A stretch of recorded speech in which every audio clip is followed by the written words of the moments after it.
Alhamdulillah, wassalamu ala Rasulillah sayyidina Maulana Muhammad ibn Abdullah wa ala alihi wa sahbihi wa man tabi'a hudah wa wala wa la hawla wa la quwwata illa billah. Rabbi shrah li sadri wa amri wa hlul 'uqdatam min lisani wa qawli. Allahumma iftah lana hikmatak syur alaina rahmatak bi rahmatika ya arhamar rahimin.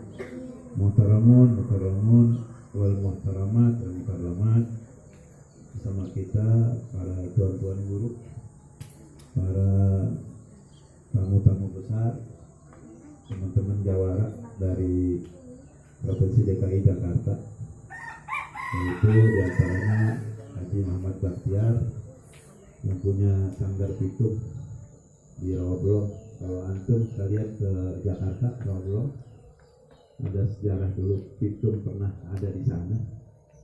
Bahkan menurut ceritanya bagian anggota tubuhnya apa gitu, ya ada di sana di Rawablong. Dan ini sanggar pitung Haji Muhammad Bakhtiar. Alhamdulillah bisa bersama kita pula Haji Mamil, sahabat Jawara Bersatu, dan masih banyak lagi yang lain, Haji Yahya dan lain-lainnya. Bil khusus orang tua kita, sepuh kita, Haji Zakaria, dan guru kita bersama Bapak Syarifuddin, Deden Syarifuddin, Pak Ecep Syarifuddin, dan Ustadz Deden. Alhamdulillah, serta mohon maaf kami tidak sebutkan nama satu persatu, baik dari Jawara maupun dari ustadz-ustadz yang ada, namun tidak mengurangi rasa hormat ta'zim kami kepada mereka. Anak-anakku sekalian yang tercinta, baik putra maupun putri, santri, santriawati, yang mudah-mudahan semua mendapat limpahan rahmat dari Allah Subhanahu wa Ta'ala. Alhamdulillah, di pagi yang cerah tadi kita mengawali setelah sholat subuh berjamaah, lalu disambung setelah kita berzikir bersama, disambung dengan pembacaan ayat suci Al-Quran oleh santri-santri kita ini, baik yang laki maupun yang perempuan, putra maupun putri. Quran itu pedoman umat manusia, bil khusus umat Islam. Dan Quran itu enggak sampai hanya di dunia saja, tapi itu Quran terus sampai ke akhirat. Barang siapa yang menjadikan Quran di hadapannya, Qurannya dibaca, Qurannya diamalkan, Quran dikaji, diamalkan, Quran akan menuntunnya besok di surga. Dan barang siapa yang menjadikan Quran di belakangnya, Qurannya nggak dibaca, Qurannya nggak dipelajari, Qurannya tidak diamalkan, Quran akan menyeretnya ke neraka. Begitu kata Nabi kita Muhammad SAW. Man ja'ala al-Quran amamahu ba'dahu ila jannah, wa man ja'ala al-Quran khalfa dhahrihi sagahu ila nar, atau kama qala Nabi SAW. Barang siapa yang menjadikan Quran di hadapannya, Quran menuntun ke surga Allah Subhanahu wa Ta'ala. Dan barang siapa yang menjadikan Quran di belakang punggungnya, Qurannya nggak dibaca, maka Quran akan menyeretnya ke neraka. Dari itu Nabi kita Muhammad SAW banyak sekali dalam Al-Quran, dalam hadis Nabi Muhammad, beliau bersabda berkenaan dengan anjuran untuk membaca Al-Quran. Dan Al-Quran akan memberikan syafaat bagi yang membacanya. Kata Nabi kita Muhammad SAW, Iqra'ul Quran fa innahu ya'ti yaumal qiyamah syafi'an li ashabi. Bacalah Al-Quran, maka sesungguhnya Quran itu akan datang nanti di hari kiamat memberikan syafaat bagi orang yang membacanya. Tadi antum sekalian baca Quran, setiap huruf dari Quran itu 10 kebaikan. Kata Nabi, "Lakum alif lam mim harf." Saya tidak katakan kepada kalian alif lam mim itu satu huruf, tidak. Bal alif harf, lam harf, mim harf. Satu huruf itu 10 kebaikan. Wal hasanah bi asyri amsalihha. Untuk umat Nabi Muhammad, satu kebaikan dilipat gandakan menjadi 10. Terkhusus sekarang kita berada di 10 pertama di bulan Dzulhijjah, itu memiliki keistimewaan yang tidak dimiliki pada bulan-bulan atau hari-hari yang lain. Di 10 pertama di bulan Dzulhijjah, setiap amalan yang kita lakukan 1000 nilainya. Jadi maka dianjurkan untuk beramal soleh di 10 pertama di bulan Dzulhijjah. Ada yang tahu tak sekarang tanggal berapa Dzulhijjah? Ayo, Ada yang tahu? Kalau tahu dikasih hadiah. Ayo. Saha? Nah? Sabaraha? 6 salah. Opatnya opat Hijriyah. Ya. Antara Muhammadiyah dengan pemerintah memang berbeda. Antara 4 atau 5.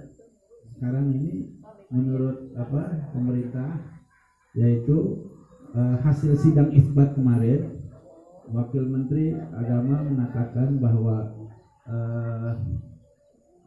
penetapan awal Zulhijjah itu tanggal 1 Juli, ya. Di 1 Zulhijjah 1 Juli. Kalau sekarang tanggal berapa nih? 4 Juli ya. Berarti 4 Zulhijjah. Ada pun Muhammadiyah 5 Zulhijjah. Begitu ya. Muhammadiyah 5 Zulhijjah. Nah, kita nanti sebentar lagi akan puasa Tarwiyah, puasa Arafah. Jangan enggak tuh puasa Arafah ya. Nah, yaitu Shaum Yaum Arafah yukaffir sanatain madiyah wa mustaqbilah. Puasa hari Arafah menghapus dosa 2 tahun, setahun yang lalu, setahun yang akan datang. Berkenaan dengan 10 pertama di bulan Dzulhijjah, Nabi sallallahu alaihi wasallam bersabda, wal fajri wa Nabi SAW bersabda, ma min ayyam al-amalu salih yahabu ilallah min hadil ayyam al-ashr. Lalu wal jihad fisabilillah wal jihad fisabilillah illa rajulun kharaja bi nafsihi wa malihi falam yarji min dzalika bi syai'. Yang artinya tidak ada hari-hari yang lebih disenangi oleh Allah Subhanahu wa taala seseorang beramal saleh melebihi dari 10 pertama di bulan Dzulhijjah. Kira-kira bisa dipahami enggak bahasa Habib nih? Bahasa Indonesia enggak, lain bahasa Sunda enggak. Nah, tentu bahasa Indonesia. Bahasanya. Tapi bisa bahasa itu Sunda tapi Sundanya kasar, nanti kaget.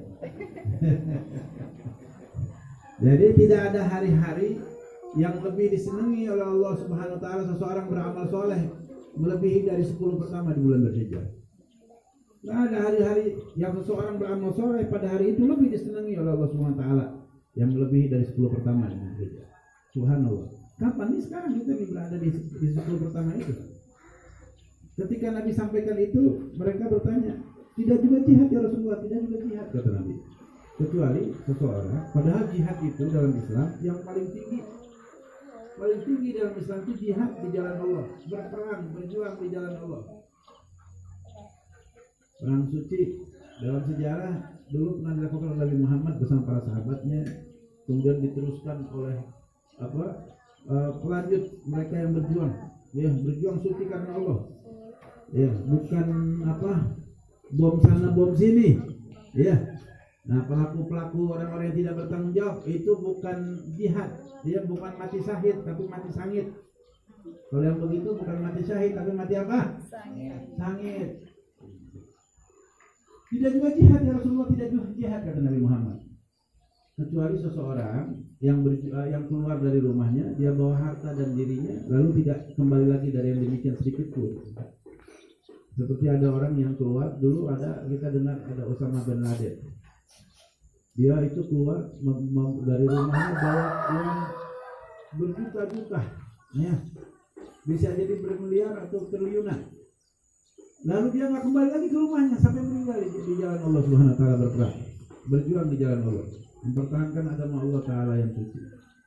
Nah, kecuali yang seperti itu yang melebihi 10 pertama di bulan Dzulhijjah seorang beramal soleh. Jadi artinya ada banyak amal soleh yang bisa kita lakukan di 10 pertama ini. Di antaranya puasa. Kalau tidak puasa, bersilaturahmi, belajar, ya, bekerja sesuai dengan profesinya itu luar biasa. Dan apa saja amal soleh yang kita lakukan di 10 pertama di bulan Dzulhijjah, termasuk bakti kepada orang tua, taat hormat kepada guru, menyayangi kepada yang kecil, hormat kepada yang besar, itu amal soleh. Jangan kita sia-siakan itu amal soleh. Amal beraneka macam amal soleh bisa kita perbuat di 10 pertama di bulan Dzulhijjah. Allah Ta'ala bersumpah di 10 pertama itu. Allah Ta'ala bersumpah dalam surat Al-Fajr, a'udzubillahi minasyaitonir rajim, bismillahirrahmanirrahim, wal fajri wa layalin ashr. Demi waktu fajar dan demi malam-malam 10. Kata ahli tafsir, malam-malam 10 pertama di bulan Dzulhijjah. Alhamdulillah. Nah, jadi anak-anak sekalian yang Habib cintai, jangan disia-siakan di 10 pertama bulan Dzulhijjah. Ya, sekarang tanggal 4, terus besok 5 dan begitu seterusnya. Nanti tanggal 8 puasa sunnah tarwiyah, kemudian tanggal 9 sunnah Arafah, dan tanggal 10 kita berhari raya kurban. Ya, bagi yang memiliki keluasan rezeki dianjurkan untuk berkurban. Bahkan Nabi mengecam bagi yang punya dana biaya untuk kurban tapi tidak kurban, kata Nabi, jangan dekati tempat sholat kami. Maka adalah usaha falam yudahi li an yudahi falam yudahi fala yaqrabanna musallana atau kama qala Nabi SAW. Barang siapa yang memiliki keluasan rezeki untuk berkorban tapi dia tidak berkorban, jangan dekati tempat sholat kami, kata Nabi Muhammad. Ini orang bakhil, pelit, pikir, medit, koret. Naudzubillah. Punya kelebihan rezeki, keluasan rezeki, ya, punya kemampuan untuk korban tapi tidak berkorban. Dan nggak ada amalan yang lebih afdal dari berkorban di hari raya kurban. Kalau di 10 pertama, khususnya di tanggal 1 sampai dengan tanggal 9, tanggal 1 sampai tanggal 8 itu 1000 setiap kebaikan yang kita lakukan, maka di hari Arafah 10.000. Dan di malamnya Allah Ta'ala obral itu pahala. Ya, malam hari raya kurban. Apa yang bisa antum sekalian lakukan? Bertakbir bersama. Allahu Akbar, Allahu Akbar, Allahu Akbar, La ilaha illallah, Allahu Akbar, Allahu Akbar, walillahil hamd. Itu diabadikan dari ceritanya Nabiullah Ibrahim bersama putranya Ismail. Ceritanya panjang, mungkin anak-anak sekalian sudah pernah dengar ya, bagaimana itu Nabiullah Ibrahim ya bermimpi menyembelih sang putra yang dikasihinya, yang disayanginya, yang kelak putranya itu diharapkan untuk melanjutkan estafet perjuangan sang ayah. Tiba-tiba beliau mimpi Allah perintahkan untuk menyembelih putranya. Waduh, luar biasa, ini ujian yang luar biasa yang dialami oleh Nabiullah Ibrahim. Kemudian singkat cerita, di tanggal 8 Nabi Ibrahim merenungkan itu mimpinya, dikatakan tarwiyah, yurawi, yani yufakir. Beliau merenungkan mimpinya apakah itu betul dari Allah atau dari setan. Maka di hari berikutnya, hari Arafah, annahu haq minallah. Dia tahu bahwa itu adalah hak dari Allah, benar dari Allah. Karena para nabi itu mimpinya benar, bukan kayak kita nih, banyak mimpinya yang enggak benar. Mimpi dia Mimpi apa biasanya? Mimpi dikejar-kejar setan mah, kejar-kejar maling. Jadi kalau mimpi kita biasanya mimpinya nggak benar, betul? Saya tuh, saya. Habib, waduh sayang ini nggak lancar bahasa Sunda ya. Jadi mungkin ada dari barudak ya ke paham bahasa abdi ya, bahasa pribadi. Paham tuh? Paham ya, alhamdulillah. Biasa. Barudak, ya, maksudnya kalau ini bukan barudak, kalau anak-anaknya. Nah, anak-anak sekalian, tanggal 8 Nabi Ibrahim merenungkan mimpinya, apakah benar ini mimpi dari Allah atau dari setan? Ternyata para nabi itu mimpinya benar. Dan tanggal 9 Arafah, dia tahu bahwa ini hak dari Allah. Maka Nabi Ibrahim mengajak putranya yang dikasihinya untuk ke Mina. Dia katakan kepada istrinya, pakaikan ini Ismail baju yang bagus, saya mau ajak jalan dia. Dipakai baju yang bagus, disisirin rambutnya, uangnya, berangkat. Singkat cerita berangkat bersama sang ayah. Ya, dituntunlah ini anak. Nah, Nabi Ibrahim sambil membawa seutas tali dan pisau, golok. Ya. Nah, disitulah iblis tidak pernah repot, ya. Sejak diciptakan sampai saat itu tidak pernah iblis repot itu. Dia berusaha untuk menggagalkan apa yang akan dilakukan oleh Nabi Ibrahim. Nah, dia bisikan kepada anaknya, kepada Nabi Ibrahim, terutama, kamu tidak lihat itu anak kamu itu, ya, anak kamu tuh pandai, santun, baik, kamu mau sembelih dia katanya. Kata Nabi Ibrahim, ini adalah hak dari Allah. Nabi nggak pernah diperintahkan kecuali yang hak.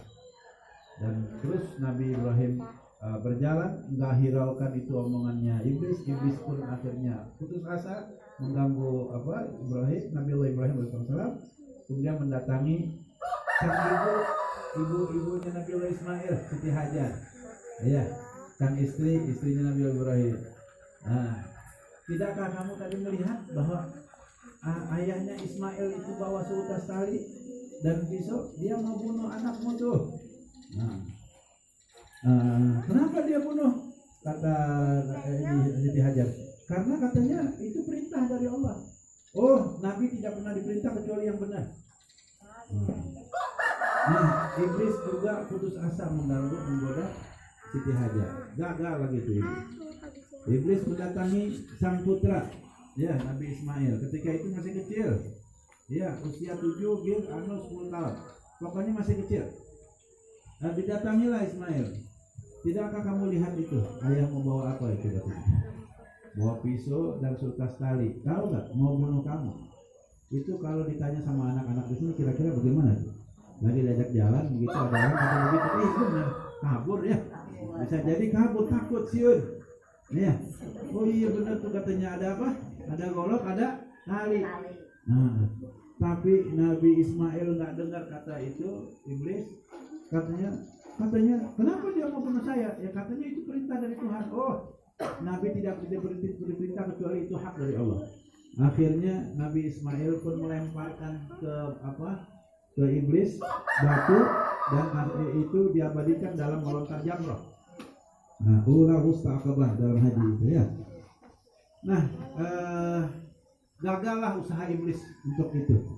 Sampailah Nabiullah Ibrahim bersama Ismail ke Mina. Di Mina Nabi Ibrahim menyampaikan itu. Nabi Ibrahim menyampaikan tapi nggak tega pada anaknya. Apa kata Nabi Ibrahim? Ya bunayya ini ala firman annya bahwa pandur madaparo. Wahai anakku, sesungguhnya saya bermimpi semalam, bermimpi menyembelihmu. Maka bagaimana pendapatmu? Ini anak diajak jalan sama orang tuanya, dipakaikan baju yang bagus sama ibunya, disisirin, dikasih minyak begitu macam. Tiba-tiba udah sampai di Mina, dikata begitu. Kalau orang sini bagaimana tuh? Babenya kata begitu, saya menyembelih kamu nak, saya mimpi kamu. Waduh, kabur. Tapi bagaimana dengan Nabiullah Ismail? Tidak, santun. Tapi memang nggak ada dalam riwayat dia selain Nabiullah Ibrahim yang perintah untuk menyembelih kecuali itu. Nah, paham ya? Tidak ada yang pernah diperintah untuk disembelih kecuali Nabi Ismail oleh Allah Subhanahu wa taala kepada hamba kekasih pilihannya Nabiullah Ibrahim alaihissalam. Kalau ada orang mimpi menyembelih putranya itu mas setan. Setelah Nabi Ibrahim mas setan, nggak benar. Kalau ini Allah Taala hendak menguji kekasihnya, Khalilullah, Khalilur Rahman. Nah, setelah Nabi Ibrahim katakan begitu, apa kata jawab anak yang santun? Ya abatim al-matu'ma. Wahai ayah, lakukan apa yang diperintah. Satajiduni insyaallah sabirin. Kau akan dapati aku termasuk insyaallah dari orang-orang yang sabar.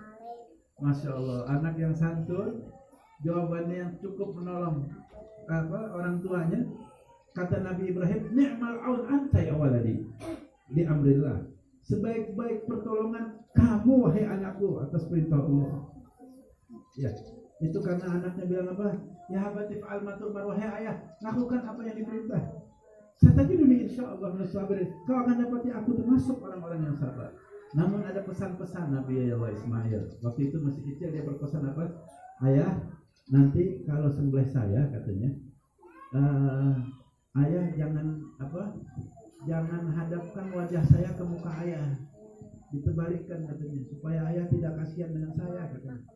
So kalau ayahnya lihat nanti ayahnya nggak jadi nyembelih, kasihan nggak jadi dah.